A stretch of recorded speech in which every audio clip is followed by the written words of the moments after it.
Peerzadiguda municipal corporation పరిధిలో ప్రజలు నిర్మించుకుంటున్న ఇళ్ల కూల్చివేతపై బీఆర్ఎస్ వర్కింగ్ ప్రెసిడెంట్ కేటీఆర్ తీవ్రంగా మండిపడ్డారు. కాంగ్రెస్ నాయకులు అమ్మినా కాంగ్రెస్ ప్రభుత్వం క్రమబద్ధీకరణ చేసిన ఫ్లాట్లలోనే జనం ఇళ్లు నిర్మించుకుంటున్నారని చెప్పారు.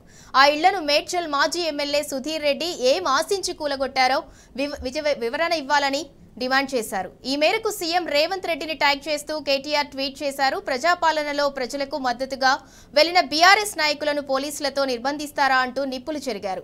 రేవంత్ రెడ్డికి అన్నని అంటూ ప్రచారం చేసుకుంటున్న సుధీర్ రెడ్డి మేడ్చల్ అసెంబ్లీ పరిధిలో చేస్తున్న అరాచకాలపై ఇంటెలిజెన్స్ నివేదిక తెప్పించుకోవాలని సూచించారు. లేదంటే ప్రజలు తిరగబడతారని, ప్రభుత్వ నిర్బంధాలు ప్రజాగ్రహాన్ని నిర్వహించలేవని కేటీఆర్ తేల్చి చెప్పారు.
కాంగ్రెస్ నాయకులు రామ్దాస్ గౌడ్, జగదీశ్వర్ రెడ్డి, కాంగ్రెస్ కార్పొరేటర్ అమర్ సింగ్ కుటుంబ సభ్యులే ఆ ఫ్లాట్లను అమాయక ప్రజలకు అమ్మారని కేటీఆర్ తెలిపారు. ఈ ఫ్లాట్లను 2008లో నాటి సీఎం వైఎస్ రాజశేఖర్ రెడ్డి నేతృత్వంలోని అప్పటి కాంగ్రెస్ ప్రభుత్వమే క్రమబద్ధీకరించిందని గుర్తు చేశారు.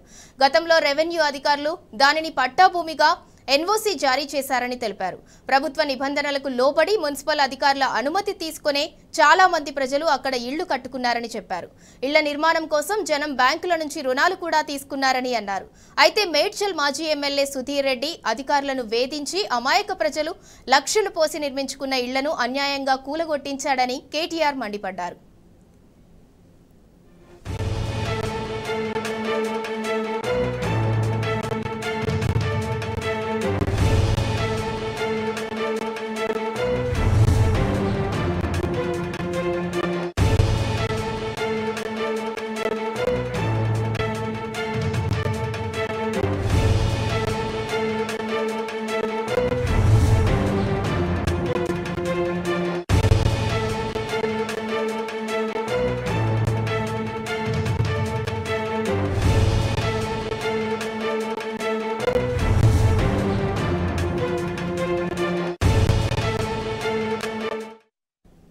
పీర్జాదిగూడ మున్సిపల్ కార్పొరేషన్ పరిధిలోని సాయిప్రియ, సత్యనారాయణపురం కాలనీ ఫ్లాట్ల యజమానుల సమస్యను శాశ్వతంగా తీర్చాలనే లక్ష్యంతో నాడు బీఆర్ఎస్ ప్రభుత్వం 118 జీవో పరిధిలో చేర్చిందని కేటీఆర్ తెలిపారు.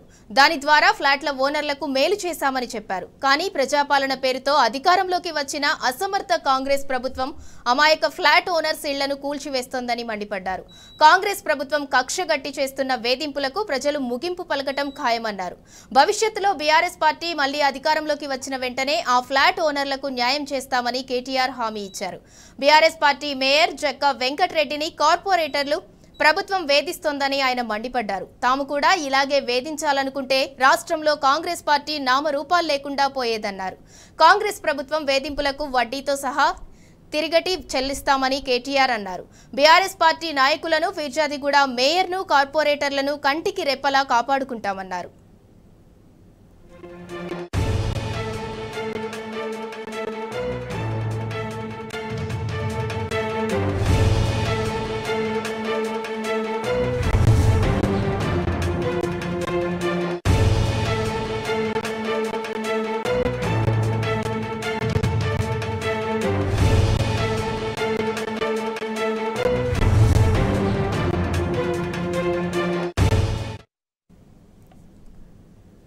ఫిర్యాదిగూడ మున్సిపల్ కార్పొరేషన్ పరిధిలో ప్రజలు నిర్మించుకుంటున్న ఇళ్ల కూల్చివేతపై బీఆర్ఎస్ వర్కింగ్ ప్రెసిడెంట్ కేటీఆర్ తీవ్రంగా మండిపడ్డారు. ఇక దీనికి సంబంధించి మరింత సమాచారం మా ప్రతినిధి గణేష్ అందిస్తారు. గణేష్ చెప్పండి. కాంగ్రెస్ ప్రభుత్వం అధికారంలోకి వచ్చిన 7 నెలల్లో ఫిర్యాదిగూడలో చూసుకున్నట్టయితే ప్రతినిత్యం కూడా ఏదో విధంగా కూడా అక్కడ ప్రజాప్రతినిధులను అక్కడ ఉన్న ప్రజలను ఇబ్బందులకు గురి చేయడం జరుగుతుంది. 2008వ సంవత్సరంలో అప్పటి ముఖ్యమంత్రిగా ఉన్న సీఎం రాజశేఖర్ రెడ్డి హయాంలో సాయిప్రియ నగర్ అలాగే సత్యనారాయణపురం కాలనీకి సంబంధించి కొన్ని వందల మంది అక్కడ ప్లాట్ఫామ్ తీసుకోవడం జరిగింది. ఒకప్పుడు నోటరీ ల్యాండ్ గా ఉంటే దాన్ని ఆ వారి హయాంలోనే దీనికి సంబంధించి కూడా ఎన్ఓసి ఇచ్చి దాన్ని క్లియర్ చేయడం జరిగింది. దీనికి సంబంధించి మొన్న గతంలో ఏదైతే బీఆర్ఎస్ మేయర్ ఉండడం జరిగింది వారిపైన కూడా అవిశ్వాసం తీర్మానానికి సంబంధించిన ఇచ్చింది కూడా ఇప్పుడు గతంలో అమ్మిన ఈ నాయకులే అని కూడా చెప్పుకోవచ్చు. అందులో భాగంగానే రాజకీయ కుట్రతోటే ఈ రోజు ఉదయమే వందలాది మంది పోలీసులతోటి ఈ క్లియర్ గా ఉన్న మున్సిపల్ అనుమతులు తీసుకొని భవనాలు నిర్మించుకున్న వారిపైన కూడా ఇవన్నీ కూడా అనాథరైజ్డ్ అనుకుంటూ వాటిపైన కూడా మున్సిపల్ అధికారులు కావచ్చు ప్రభుత్వం వారి దగ్గరే ఉన్నప్పటికీ కూడా మరి మున్సిపల్ అధికారులు ఏ విధంగా ఇస్తారనేది కూడా ప్రజలందరూ కూడా ఆక్షేపించడం జరుగుతుంది. మొత్తంగా చూసుకున్నట్టయితే గతంలో ఎన్ఓసి ఇచ్చినప్పటికీ అలాగే ఇంకేమైనా క్లియరెన్స్ రాష్ట్ర వ్యాప్తంగా హైదరాబాద్ నగరంలో ఇట్లాంటి ఇబ్బందులు తలెత్తిన వాటికి సంబంధించి దాదాపు 20,000 కుటుంబాలకు సంబంధించిన ఇష్యూని క్లియర్ చేసే విధంగా జీవో 118 ను అప్పుడు పురపాలక శాఖ మంత్రిగా ఉన్న కేటీఆర్ గారు జీవో 118 ను తీసుకుని వచ్చి శాశ్వత పరిష్కారాన్ని చూపించడం జరిగింది. ఈ ఇష్యూ అంతా సార్ట్ అవుట్ అయినప్పటికీ కూడా మళ్ళీ కొత్తగా తెరవేందుకు అంటే 7 నెలల కాలంలో కాంగ్రెస్ ప్రభుత్వం అధికారంలోకి వచ్చిన తర్వాత ప్రతిది కూడా అఫీషియల్ గా పర్మిషన్లు తీసుకొని కట్టింది. ఇప్పుడు అన్అఫీషియల్ అయిపోయింది. అదంతా కూడా అనధికారికంగా అయిపోయింది. ఒకప్పుడు అధికారంలో కాంగ్రెస్ ప్రభుత్వం అధికారంలోకి రాగానే అక్కడ ఇన్ఛార్జ్ గా ఉన్న కాంగ్రెస్ పార్టీ నుంచి ఇన్ఛార్జ్ గా ఉన్న వజ్రేష్ యాదవ్ కూడా ఇదే సాయిప్రియ నగర్ కాలనీలో ఎవరైతే డబ్బులు ఇవ్వలేదో వారందరి కూడా కూల్చివేయాలని చెప్పేసి ఆదేశాలు ఇవ్వడం జరిగింది. ఇప్పుడు కార్పొరేటర్లను కావచ్చు కార్పొరేటర్లను న్యాయనో భయానో బెదిరించాలి వాళ్ళందరినీ కూడా తమ పార్టీలో ఉద్దేశం కొద్ది కూడా ఇదే విధమైన కుయుక్తులు పన్నుతున్నారని కూడా అక్కడ స్థానిక ప్రజలు అంటున్నారు. తామందరం కూడా కొన్ని లక్షల రూపాయలను వెచ్చించి అప్పుడు ప్రభుత్వంలో క్లియరెన్స్ తీసుకొని వచ్చి బ్యాంకుల ద్వారా రుణాలు తీసుకొని వచ్చి కోట్లాది రూపాయలను వెచ్చించి మేమందరం కూడా ఇవన్నీ తీసుకొని అనుమతులు తీసుకున్న తర్వాత కూల్చివేయడం ఏంటి అని కూడా ఫ్లాట్ ఓనర్స్ చెప్పడం జరుగుతుంది. మొత్తంగా దీనిపైన కూడా అటు కేటీఆర్ గారు కూడా స్పందించడం జరిగింది. గత ప్రభుత్వంలోనే అంటే కాంగ్రెస్ అధికారంలో ఉన్నప్పుడే దీనికి క్లియరెన్స్ ఇవ్వడం జరిగింది. తాము కూడా దీనికి శాశ్వత పరిష్కారం చూపాలన్న ఉద్దేశం కొద్ది జీవో 118 ను తీసుకురావడం జరిగింది. మరి ఇప్పుడు ఇవన్నీ కూడా అనాథరైజ్డ్ ఏ విధంగా అవుతాయని కూడా ఆయన తీవ్రంగా స్పందించడం జరిగింది. బీఆర్ఎస్ పార్టీకి సంబంధించిన మేయర్ను కావచ్చు కార్పొరేటర్లను ఇబ్బంది గురి చేసే విధంగానే అక్కడ ఉన్న ఇన్ఛార్జ్ ఉన్న మల్పేది సుధిరెడ్డి ఈ విధంగా ప్రయత్నిస్తున్నారని చెప్పడం జరిగింది. తాము ఏ విధంగానైతే అట్లాంటి ఇబ్బందులకే వారిని గురి చేయాలనుకుంటే తాము కూడా ఎప్పుడో అట్లాంటి చేసేవారమని కానీ మేము అభివృద్ధిపైనే దృష్టి పెట్టమని ఆయన చెప్పడం జరిగింది. కానీ ఇదే విధంగా చేసుకుంటే పోతే మాత్రం దానికి తగ్గట్టుగా తాము అధికారంలోకి వచ్చినప్పుడు మాత్రం వడ్డీతో సహా చెల్లిస్తామని కూడా కేటీఆర్ గారు ఘాటుగా స్పందించారు. మొత్తంగా ప్రజలందరూ కూడా అక్కడ ఉన్న ఫ్లాట్ ఓనర్స్ కావచ్చు ప్రజలందరూ కూడా అబ్జర్వ్ చేయడం జరుగుతుంది.